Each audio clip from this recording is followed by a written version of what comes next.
밤길 한수산 단편소설.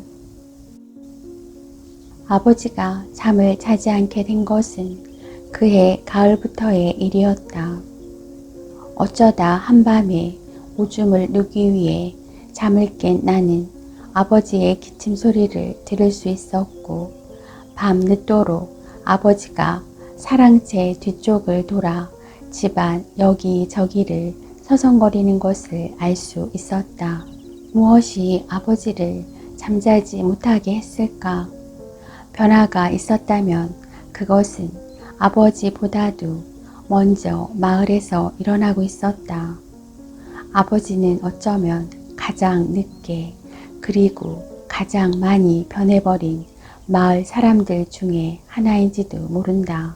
눈에서는 벼 익는 냄새가 풍겨오고 토마스 다리 아래의 강물이 맑아져서 바닥을 기어다니는 모래무지가 눈에 띄기 시작하던 어느 날이었다. 얼굴이 깨를 한 주먹 확 뿌려놓은 것 같이 온통 주근깨 투성이어서 우리가 들깨냐 참깨냐 하고 놀려대곤 하는 들깨 녀석이 헐떡거리며 달려와서 말했던 것이다. 야들아, 강도가 왔어, 강도가. 우리는 그때 토마스 다리 입구의 동상 아래에 서 있었다. 그 동상은 토마스 다리를 놓아준 고마운 코쟁이들에 대한 선물로 마을 어른들이 시멘트로 만들어 세운 바로 그 토마스란 사람의 동상이었다. 이제는 많이 헐고 금이 가고 그리고 하필이면 코가 떨어져 나가서 동상은 아무래도 양놈 같아 보이지 않는 모습이었다. 강도라는 말에 우리는 날 고구마를 씹고 있던 입을 일제히 벌렸다. 강도? 그래, 강도가 왔다니까. 강도가 어디로 와? 세종이의 말에 들깨는 땀으로 미끈거리는 고무신을 벗어들었다. 마을회관에 왔다니까 그러네 참. 가자, 가보자. 세종이가 달려가기 시작했다. 자꾸만 발에서 빠져 달아나는 검정 고무신을 몇 번씩 다시 신으며 우리가 마을회관 앞에 다다랐을 때 거기에는 몇 명의 어른들이 서 있었다. 그 자리는 국회의원 선거 때 벽보가 붙는 자리였다. 그 얼굴이 바로 은행 살인 강도라는 것이었다. 너무 높이 붙어 있어서 글씨가 잘 보이지 않아 발꿈치를 들썩거리는 우리들이 들으라는 듯이 얼룩무늬를 입은 예비군 남자가 큰 소리로 중얼거렸다. 나이는 30여 세라. 큰 키에 한쪽 다리를 전다. 뭔 놈의 살인 강도가 다리 병신이여. 시민의 협조를 바란다. 이 말씀이렸다. 아저씨, 저게 그러니까 사람 죽인 얼굴인가요? 그래, 이놈들아, 니들도 조심여. 이놈이 딸각산 넘어 시에 나타났다가 어디론가 튀었대. 이보게나 그나저나 그 hen상금이 솟았네. 50만 원이라니. 50만 원이 뭡니까? 그걸 이 동네에서라도 누가 잡았다 하면 군수 영감이 금일봉인들 안 주겠수? 100만 원은 거뜬할 거유. 아무려면 뭘 혀. 아까 사진 붙이던 사람이 안 그러든가. 저놈이 쌀가루를 허리에 차고 야밤에 백리는 튄다는데. 그때 나는 화들짝 놀라며 고개를 돌렸다.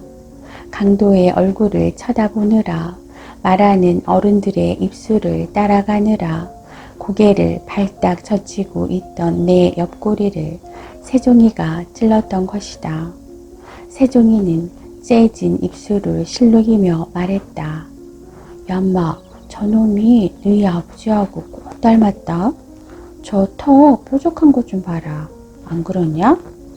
누구네 집 소가 쌍둥이를 낳았다든가 누구네 집 아들이 비료값 모아놓은 것을 움켜들고 도회지로 달아났다는 정도가 겨우 화제의 전부였던 마을은 그날 저녁부터 조금씩 술렁거렸다. 우리들은 전혀 그 크기가 짐작이 안 가는 50만 원이니 100만 원이라는 돈을 어른들은 쉽게 계산해냈다. 그 돈이면 양답이 몇 마직이라는 등 가대가 달린 사흘가리 밭을 살 수 있다는 등 어른들은 쉽게 돈의 크기를 따져보면서 입맛을 다셨다. 누군가는 그 돈이면 도청이 있다는 그 대처에 가서 택시를 하나 사서 운전을 하겠다고 했다. 현상금에 들뜨기 시작한 것은 우리들보다는 어른들이었다. 세종이는 밤을 까먹을 때나 씀직한 주머니 칼을 파랗게 나리석에 갈아가지고 우리들에게 내보이며 살인 강도놈을 보면 잡을 거라고 말했지만 아무리 세종이라도 우리는 그 말을 믿지 않았다. 그러나 어른들은 달랐다. 그들은 신고라는 바로 그 말에 지독히도 매력을 느끼는 것 같았다.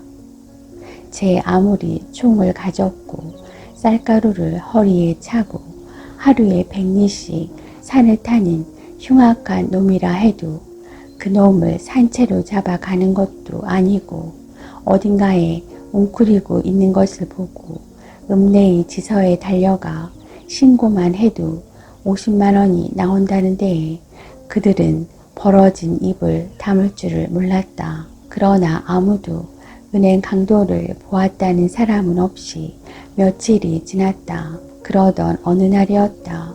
우리 집에 손님이 찾아왔다. 그는 1년에 서너 번 학교를 찾아오는 장학사처럼 넥타이를 메고 있었다. 그날따라 비가 내렸다. 검정색 양복에 검은 우산을 쓰고 몸이 건장한 그 손님은 동네 이장의 안내를 받으며 아버지를 찾았다. 아버지는 마침 집에 계셨다.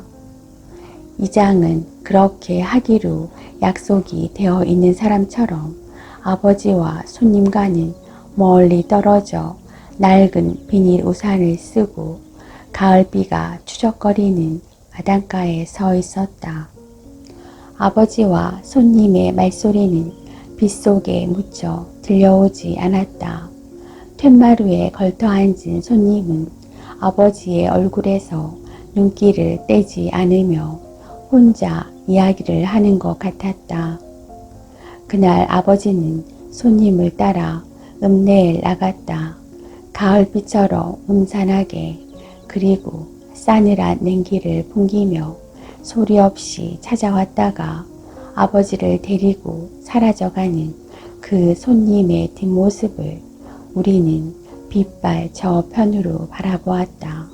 아버지의 얼굴은 그날따라 몹시 굳어 있었다. 그날 밤이 늦어서야 아버지는 읍내에서 돌아왔다.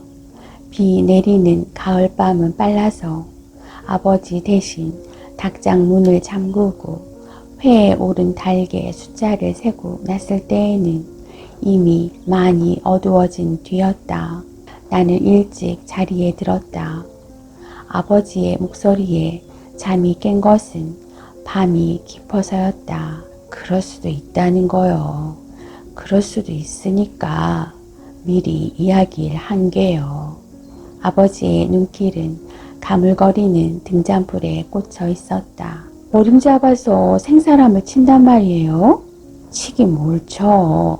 그럴지도 모르니까누로 미리 단속을 하는 게지. 협조를 부탁드립니다. 그러더라니까. 아이고, 난 오금이 떨려서 시상해. 그게 웬 소리예요? 아버지는 짧게 한숨을 쉬었다. 나는 아버지가 소주를 따르는 소리를 들으며 옆으로 돌아 누웠다. 그러니까 말이에요.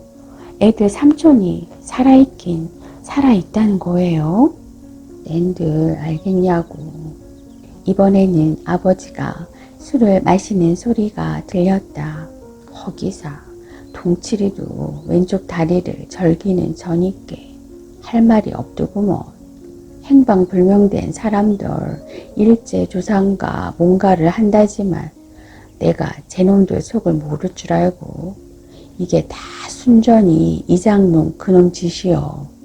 그놈이 속삭포를 놓은 거요. 애들 삼촌이 진짜 강도면 어쩌지요. 이 여편네가 누구 집을 말아먹으려고 이런 소리를 혀. 집 나간 지 10년이 넘은 놈이 살았으면 펜지 하나 없었을까. 나는 이미 잠이 다 달아나 있었다. 나는 100만 원을 토지로 환산해내며 혀를 차던 마을 사람들의 소리를 들었다. 은행 강도가 나의 작은 아버지일 수도 있다는 가정은 내 발목을 후들거리게 했다. 다음 날 아침 눈을 뜨자마자 나는 마을 회관으로 향했다.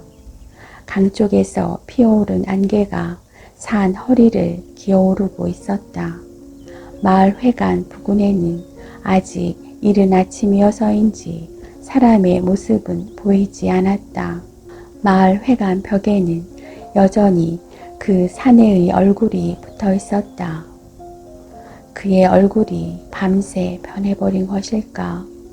세종이가 너희 아버지 닮았다고 했을 때에도 나는 캐들캐들 웃을 수 있지 않았던가. 벽에 붙은 얼굴은 너무나도 아버지와 닮아 있었다. 뾰족한 턱은 아버지의 모습 그대로였다. 나는 그가 나다, 삼촌이다 할 것만 같아서 주변을 두리번거렸다. 그 순간 갑자기 벽에 붙은 남자의 얼굴에 몸통이 달리고 팔이 붙으면서 만화 속의 악당처럼 허리에서 권총을 꺼내며 웃는 것만 같았다. 나는 몸을 돌려 뛰기 시작했다. 집으로 뛰어 들어올 때까지 나는 한 번도 뒤를 돌아보지 못했다. 토요일이었다. 학교를 나온 세종이와 나는 메뚜기들이 뛰어다니는 논뚝길을 걸어서 집으로 돌아가고 있었다. 멀리 마을 회관이 바라보였다. 이쪽 길로 가자.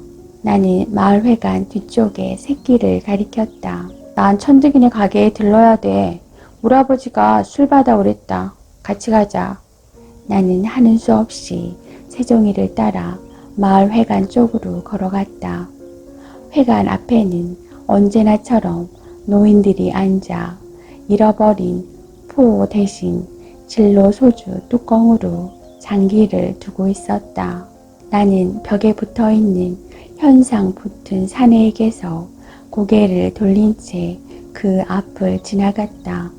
노인들의 말소리가 들렸다. 그도 틀린 말은 아닐세.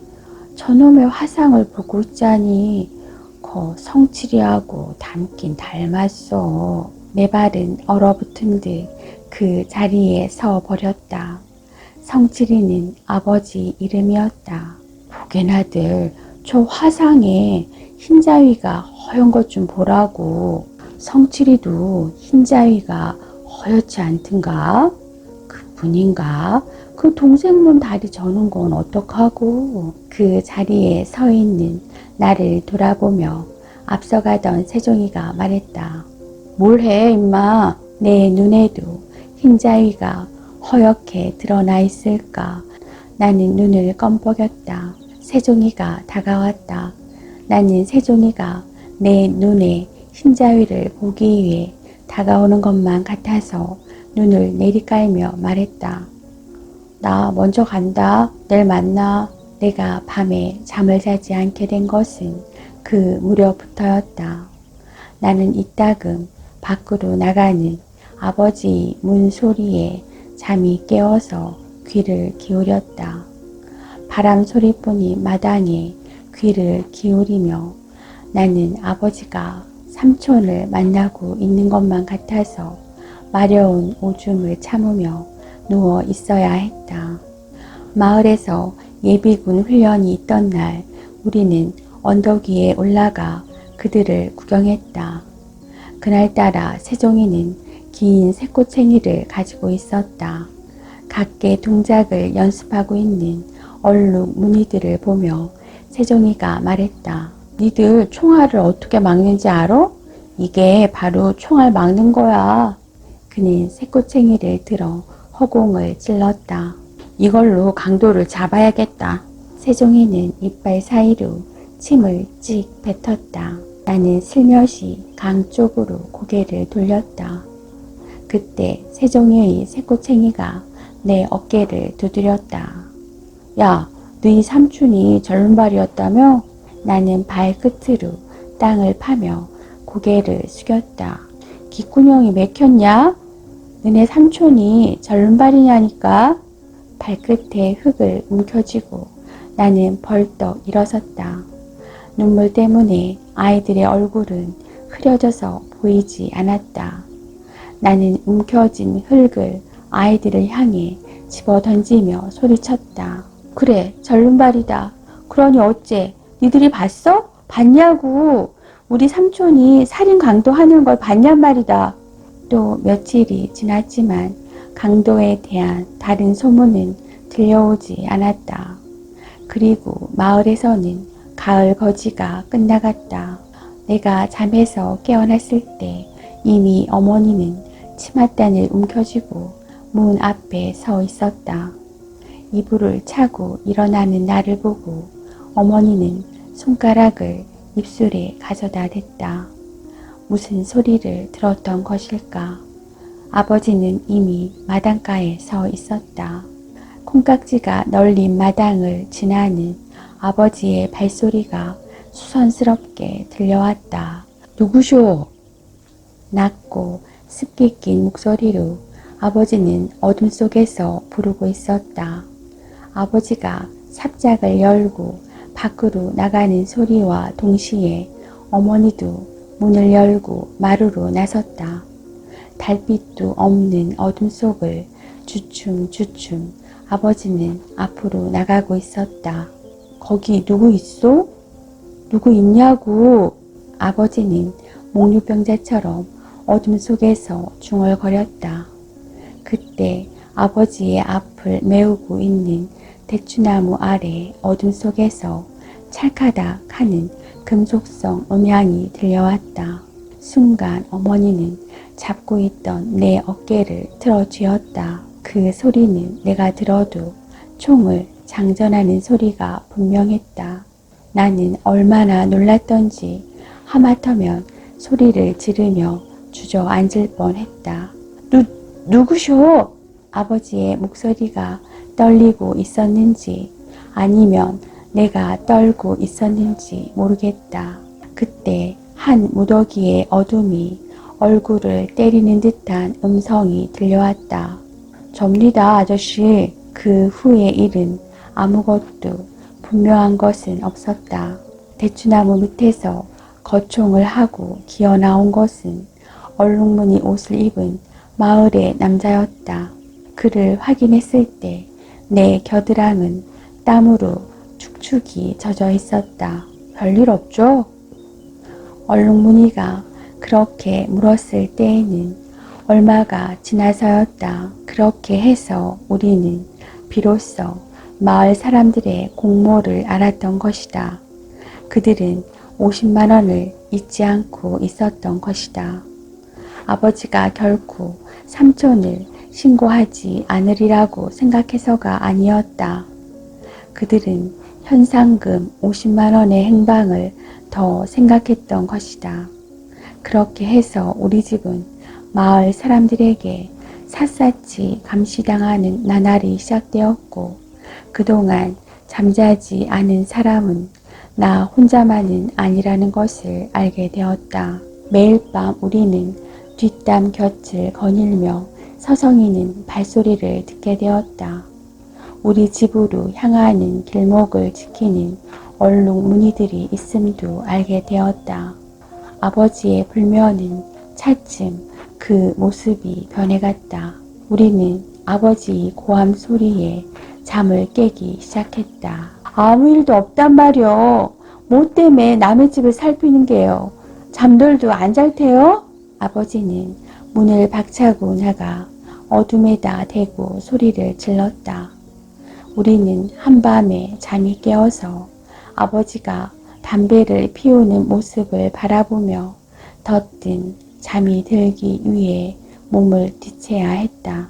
과부댁이 아버지의 손에 붙잡힌 것은 새벽의 일이었다. 돌이 지난 동생이 아팠기 때문에 그날 밤 우리는 불을 켜놓고 잠을 자고 있었다. 밤새 칭얼거리는 동생을 업고 어머니가 방 안을 서성거리는 소리에 나는 몇 번 잠이 깨었었다. 그 새벽에 과부댁은 아버지의 손에 멱살이 잡혀서 안방으로 끌려 들어왔다. 나는 놀라지 않았다. 나는 그녀가 왜 아버지의 손에 끌려 이 새벽에 안방에 내동댕이 쳐야 했는지를 물을 필요는 없었다. 아버지는 분노로 입술을 떨고 있었다. 세상에 다리병신이 내 아우 하나뿐이더란 말이오. 어쩌자고들 이러는 거요. 집 나간 지가 13년이요. 그래도 맘새 하나는 곱던해요. 무슨 보증이 있다고 그 애가 살인 강도를 했다는 거요. 왜들 이러는 거요. 그렇게 역정을 낼 일만도 아닌데 그러요. 뭔 소리요? 이게 뭔 소리냐고. 안 그래요? 돈이 엄청난데 나라고 신고하지 말란 법 있나요? 말이 났으니 말이지. 내가 뭐 잘못한 일 있어? 보소. 땅 파고 나달 뿌려서 밥 먹고 돈 버소. 야밤에 남의 집 견눈질해서 언제부터 먹고 살았소? 아니 그럼 내가 뭐 도적질이라도 했단 말이여? 조금씩 목소리를 되찾으며 허옇게 빠진 머리를 축혀들던 과부댁은 치마 말기를 추스리며 말했다. 나만 그렇답니까? 동네 사람들이 다 그런 마음을 먹고 있는데 나 잘못한 거 없소. 그렇지 않고 아닌지 진지는 나타나 봐야 아는 거고 시민의 협조를 구한다고 하였으니까 혹시나 해서 그런 건데 난 임씨 아저씨가 무슨 생각을 하는지 그걸 모르겠소. 밤이슬에 젖은 치맛자락을 펄럭이며 문을 박차고 나가는 과부댁을 아버지와 나는 멍하니 쳐다보았다. 그녀의 입에서 듣는 시민의 협조란 말은 얼마나 낯선 목소리였던가. 그 목소리는 그러나 낯설지만 얼룩무늬 제복보다도 더 당당한 힘을 가지고 있었다. 그것은 사회 교과서에서나 나오는 말이었다. 그것은 한 번도 우리 마을에서는 쓰여진 적이 없는 말이었다.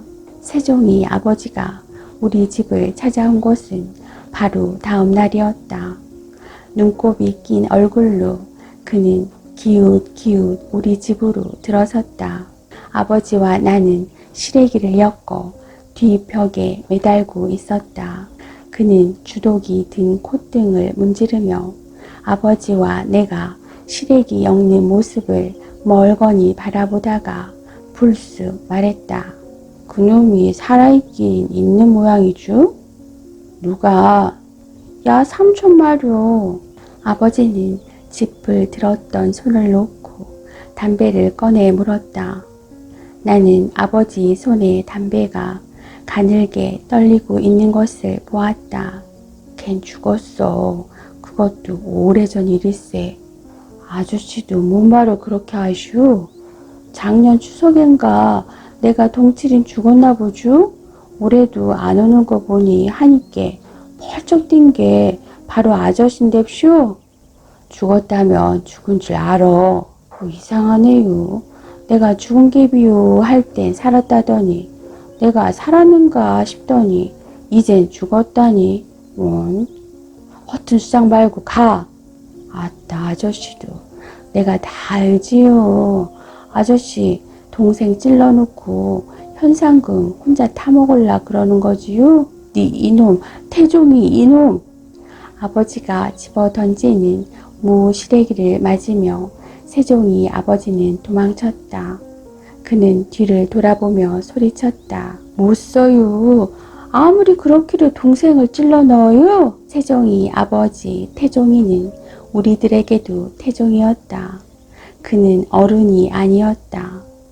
그가 아버지에게 큰 소리를 치다니 아버지가 태종이에게 집어던져서 흐트러진 시래기를 주워 모으며 나는 자꾸만 입술을 깨물었다. 하던 일을 버려둔 채 아버지는 휑하니 삽작을 빠져나갔다. 저녁 어스름이 깔리고 있는 빈 들판을 걸으며 나는 아버지가 돌아오기를 기다렸다. 캄캄하게 어두운 빈 들판을 걸으며 나는 눈물을 참느라고 자꾸만 입술을 깨물었다. 아버지는 밤마다 소리를 질러대기 시작했다. 부엌에서 그릇 떨어지는 소리가 들리던 밤에 아버지는 문을 박차고 나갔다. 어느 놈이요? 어느 놈이냐고! 고래고래 소리를 지르는 아버지 앞으로 나는 도둑고양이 한 마리가 살같이 지나가는 것을 보았다. 두런두런 사람들의 말소리가 들리면 아버지는 몽둥이를 들고 삽작을 뛰쳐나갔다. 어둠 속에서 달빛은 여전히 번들거리고 있었다. 어디선가 닭이 울었다. 마을이 가까워지면서 우리는 발소리를 죽이기 위해 걸음을 늦추었다. 나는 아버지가 깨어있기를 바라며 집 쪽을 바라보았다. 이장네 집 담장 밑을 지나고 있을 때였다. 맨 앞에 세종이가 주춤 걸음을 멈추며 몸을 움츠렸다. 그는 손짓으로 나를 불렀다. 다가간 내 귓볼을 잡고 세종이는 속삭였다. 이제부터 네가 앞장서. 내가 고개를 끄덕이자 세종이는 아이들에게 소리를 죽이며 말했다. 노끈을 가진 새끼들은 그 손에다 줘. 노끈은 닭의 목과 다리를 묶을 것들이었다. 우리는 다시 걷기 시작했다. 대추나무 밑에까지 와서 나는 잠시 걸음을 멈추고 집안을 살폈다. 아무 소리도 들려오지 않았다. 나는 아버지가 깨어있기를 간절히 바라며 삽작으로 다가갔다. 내 턱이 떨리고 있었지만 그것은 추위 때문만은 아니었다. 문을 열고 나는 닭장 앞에 다다랐을 때 나는 손이 뻑뻑했다. 눈을 감는다 해도 얼마든지 닭을 잡을 수 있게 나는 닭장에는 익숙해 있었다. 나무로 된 4개의 횃대는 아버지와 함께 내가 매단 것이었다. 문을 열었다. 닭장 안으로 들어서며 나는 닭똥 냄새 때문에 왼손으로 코를 잡았다. 세종이가 뒤따라 들어왔다. 세종이는 벌리고 있던 노끈으로 닭의 목을 묶기 시작했다. 이제 나는 기다리면 되는 것이었다. 아버지가 깨어나기를. 그가 튀어나오며 도둑들을 향해 소리치기를 기다리면 되었다. 빨리 해! 세종이의 다급한 목소리를 들으며 나는 천천히 닭을 향해 손을 뻗었다. 닭이 떨어지는 소리, 떨어진 닭들이 놀라 질러대는 소리로 한순간에 닭장 안은 수라장이 되었다. 아이들이 달아나고 있었다. 번들거리는 달빛 속으로 나는 닭이 든 자루를 내던지며 달아나는 아이들을 바라보았다.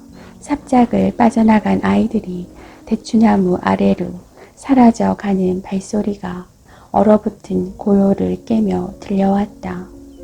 아버지가 튀어나온 곳은 그때였다. 닭들은 아직도 소란스레 울어대고 있었다.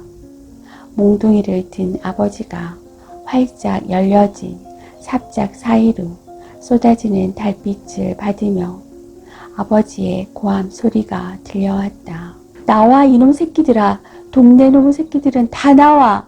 아주 우리 집에서 살아라 이놈들아. 살라고. 살란 말이다. 순간 나는 아랫도리가 뜨거워졌다. 나는 선체로 오줌을 누고 있었다. 내복을 적시며 흘러내린 뜨거운 오줌이 허벅지를 타고 내려가 발목으로 스며들었다.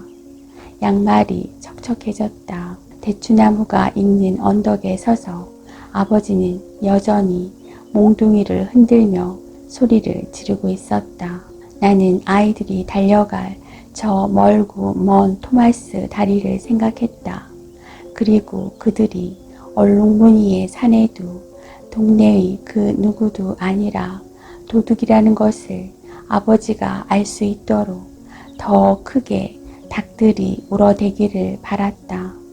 푸른 빛으로 번들거리는 달빛 속에 서서 여전히 소리를 지르고 있는 아버지를 나는 불러야 한다고 생각했지만 다만 턱을 떨면서 서 있었다.